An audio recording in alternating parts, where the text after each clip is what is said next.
என் அன்பு சகோதர சகோதரிகளே, உங்கள் அனைவருக்கும் என்னுடைய புத்தாண்டு நல்வாழ்த்துக்களை தெரிவித்துக் கொள்கிறேன். முகவரி இல்லாத கடிதம் ஊர் போய் சேராது என்பார்கள். நமக்கு நாம் தான் நமது முகவரியை எழுத வேண்டும். இந்த ஒரு வருட காலமாக கடுமையான இக்கட்டான பல சூழல்களை நாம் சந்தித்திருந்தாலும், பல விதமான துன்பங்களை நாம் பார்த்திருந்தாலும், பல நேரங்களில் பாவத்தில் மூழ்கி இருந்திருக்கிறோம். பாவத்தோடு நாம் பயணித்த நேரங்களை நினைத்து பார்ப்போம். அந்த நிலையிலிருந்து மனம் மாறிட இயேசுநாதரிடம் வேண்டுவோம்.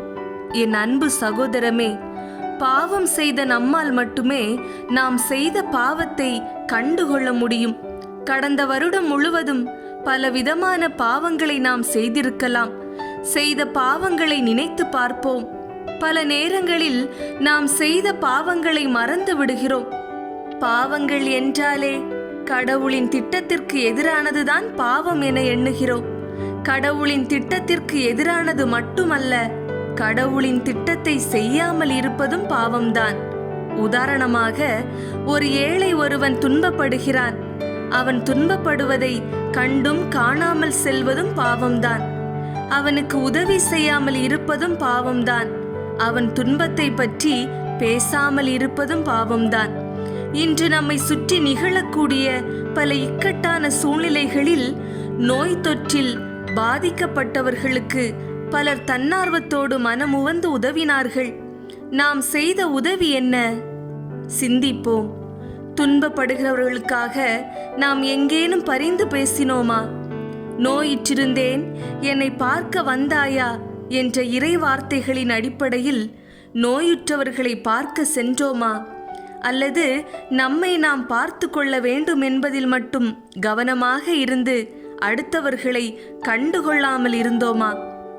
நமது உடல்நல முக்கியம் என்ற நோக்கத்தோடு அடுத்தவரின் உடல்நிலை குறித்து கவலை கொள்ளாமல் இருந்தோமா? பல நேரங்களில் பலர் தங்கள் உயிரையும் துச்சமென கருதாது அடுத்தவரின் உயிர் காக்க வேண்டும், அடுத்தவருக்கு நலமான பணிகளை செய்ய வேண்டும் என்ற நோக்கத்தோடு பல நல்ல பணிகளை முன்னெடுத்த செவிலியர்கள், மருத்துவர்கள், துப்புரவு பணியாளர்கள், இவர்களுடைய துன்பத்திலும் இன்பத்திலும் நாம் பங்கு கொண்டோமா? இவர்களை பாராட்டி ஊக்கப்படுத்தினோமா? சிந்தித்து பார்ப்போம். நாம் அறிந்தும் அறியாமலும் பலவிதமான பாவங்களை யாரும் நம்மை கவனிப்பதில்லை என்ற நோக்கத்தோடு செய்திருப்போம். செய்த பாவங்களையெல்லாம் நினைவு கூர்ந்து மனம் வருந்தி இறைவனிடத்தில் மனதார அறிக்கையிட்டு மன்னிப்பு வேண்டுவோம். நாம் அவருக்கு உரிமை சொத்து. அவர் மீது நாமும், நம் மீது அவரும் உரிமை கொண்டவர்கள். நாம் அவருக்கு உரியவர்கள். அவர் நம்மை ஏற்றுக்கொள்வார், நம் பாவங்களை மன்னிப்பார். பாவம் ஒரு நிலையான மாசுபாடு. அது இடைவிடாமல் நம்மை நோக்கி வருகிறது.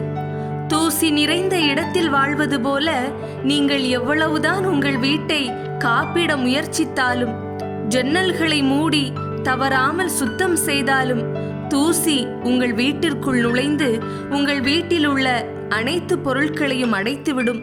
அதுபோல உலகத்தின் பாவங்கள் உங்கள் மனதில் தொடர்ந்து குடியேற முயற்சி செய்கின்றன. பாவத்தின் மாசு ஒவ்வொரு மனிதனையும் பாதிக்கிறது. அன்பிற்குரியவர்களே, எப்பொழுதும் மகிழ்ச்சியாக இருங்கள், இடைவிடாது ஜெபியுங்கள். என்ன நேர்ந்தாலும் இறைவனுக்கு நன்றி கூறுங்கள். இந்த புதிய ஆண்டிலே நாம் அனைவரும் எல்லா சூழ்நிலையிலும் எப்போதும் மகிழ்ச்சியாக இருக்கவும், இடைவிடாது இறைவனிடம் வேண்டவும், எல்லா சூழ்நிலையிலும் இறைவனுக்கு நன்றி கூறவும் நாம் கடமைப்பட்டிருக்கிறோம்.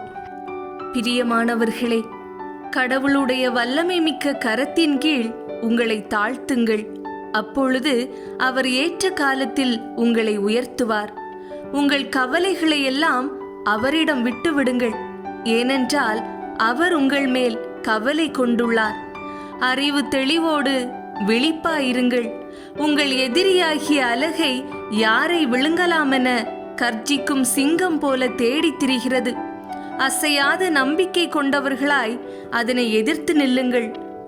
திறமையும் கடின உழைப்பும் எடுத்த காரியத்தில் சாதிக்க வேண்டும் என்ற துடிப்பும் இருந்தால் போதும், எந்த ஒரு காரியத்திலும் வெற்றி பெறலாம். கடந்தவைகள் எல்லாம் கடந்து போனதாகவே இருக்கட்டும்.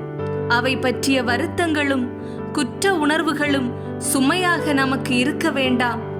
அனைத்தையும் விட்டொழிப்போம். வருங்காலம் எப்போதும் பிரகாசமாகவே இருக்கிறது. எனவே அதை பற்றிய பயம் வேண்டாம். நிகழ்காலத்தை நிஜமாகவே முழுமையாக நாம் அனுபவித்து பயன்படுத்தி கொண்டால் எப்போதும் மகிழ்வான வாழ்வே நமக்கு சொந்தமாயிருக்கும். நமது நம்பிக்கையை சோதிப்பதற்காக உருவாகக்கூடிய அனைத்து விதமான இன்னல்களையும் கண்டு அஞ்சாது துணிவோடு அசையாத நம்பிக்கை கொண்டவர்களாய், ஆண்டவர் இயேசுவை இறுக பிடித்து கொண்டவர்களாய் தொடர்ந்து பயணித்து புதிய ஆண்டினை துவங்குவோம். ஜெபம். தகப்பனே, உம் திருமுன் நான் சிரம் தாழ்ந்து நிற்கிறேன். உம் காலடியில் என் கண்களை பணிக்கிறேன்.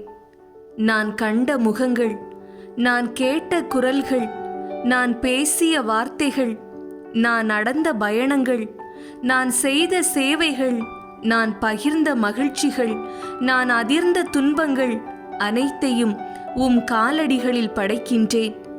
என் தலையை உம் திருமுன் பணிகிறேன். என் தலையை நீயே தாங்குவாய். நாங்கள் செய்த தவறுகளை மன்னியும். நாங்கள் காட்டிய ஆணவத்தை மன்னியும். பிறரை காயப்படுத்திய எம் வார்த்தைகளை மன்னியும். இந்த புத்தாண்டில் பிறருக்கு சேவை செய்யும் மனப்பாங்கை எங்களுள் வளர்த்தருளும். எங்கள் அன்பை பிறரோடு பகிர்ந்து கொள்ளும் மனப்பக்குவத்தை தந்தருளும். ஏழை எளியோரின் கண்ணீரை துடைக்கும் இரக்க மனதை எங்களுக்கு ஈந்தருளும். நோயுற்றோர், துயருற்றோர், அனாதைகள், அடிமைத்தனத்தில் சிக்கி வாழ்வோர் அனைவருக்கும் நாங்கள் உறுதுணையாக இருக்கும் கருவிகளாக எங்களை வழிநடத்தும். இயேசுவின் அன்பின் நற்செய்தியை பிறருக்கு பகிர்ந்தளிக்கும் கருவிகளாக எங்களை பயன்படுத்தும். இயேசு கிறிஸ்துவின் நாமத்திலே ஜெபிக்கிறேன் எங்கள் நல்ல தந்தையே. ஆமேன், ஆமேன்.